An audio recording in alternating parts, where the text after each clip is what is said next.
So you're a full-time RVer. What do you need? What are some of the basic steps? Let's say you even rented an RV and you're about ready to take off, and for some reason the salespeople that rented you this whole jalopy, haven't told you exactly what all the stuff you need, and you get to an RV park and you're like, why didn't they tell me that?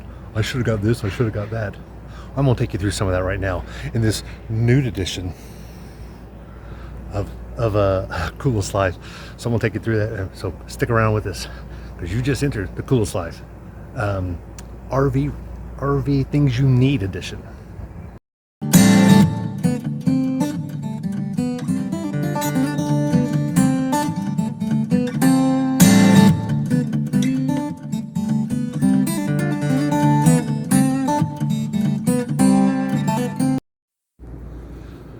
So what are some of the must-haves? There's a couple things you're going to need. One, you're going to need to remove your shirt. It doesn't work with your shirt on. But one of the things you're going to need is a couple hoses. And this is what we call the business end of RVing. So you're going to need a hose. It's going to look like that. You see that? That's your hose that's going to go into your sewer. And these you can basically, let's see where I'm at. Oh, there it is.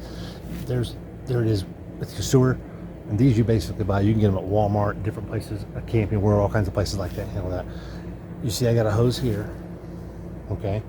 And then of course I got this little thing here that keeps it up off the ground. The good thing is it causes a slope so that when something comes in here, it goes that way.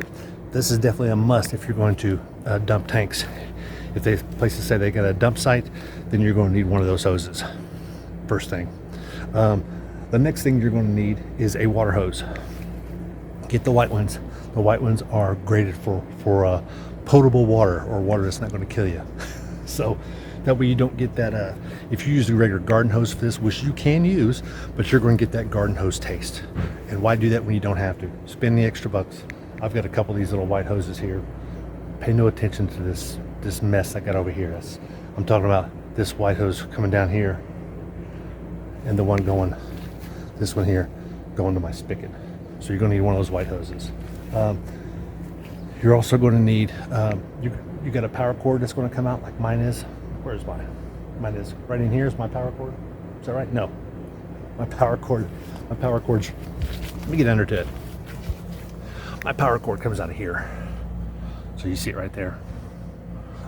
Old yeller, this old yeller here. Well, I'm having difficulty with this. So it's going to come out here. Now this is a 50 amp, and that means it's got 4 prongs that come out.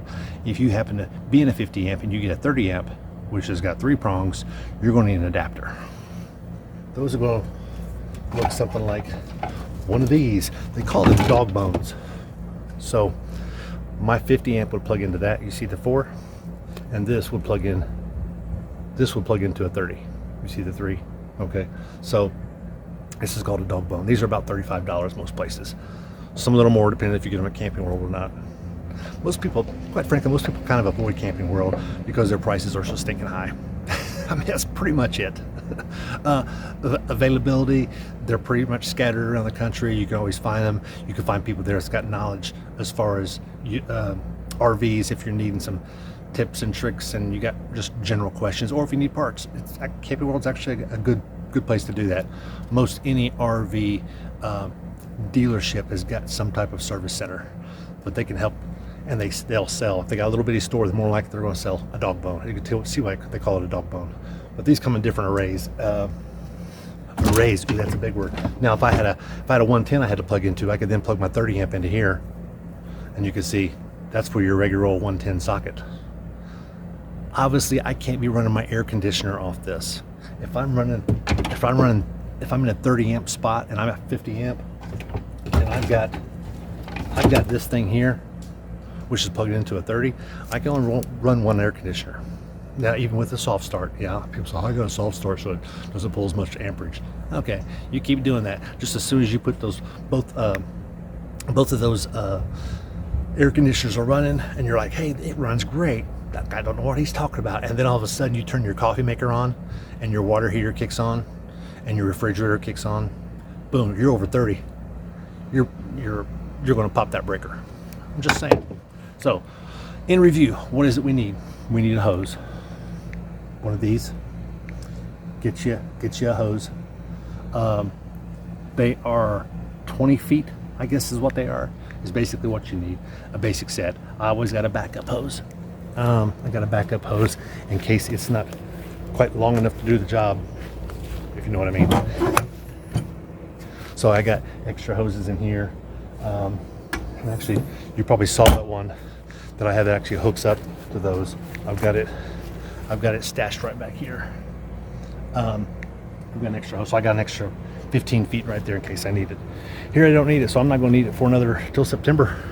And you're going to need your white hose here because you don't want to be drinking out of the green one. I'm just saying, it changes the taste of your water. If all you're going to do is wash your laundry, do dishes, you'll probably be fine with the green. If you're going to drink it, get the white. Walmart actually carries these. So hope this helps out with some of the things you're going to need for your first adventure in RVing. This is the basics of the basics. I'm going to do another video that's going to talk about some things that are nice to have, or I should say, I wouldn't go camping without. But I'm going to let you go. Be sure to like and subscribe. Send this to your friends who are looking about going camping, and excuse me. And we'll see you on down the road, because I'm just out here living the coolest life.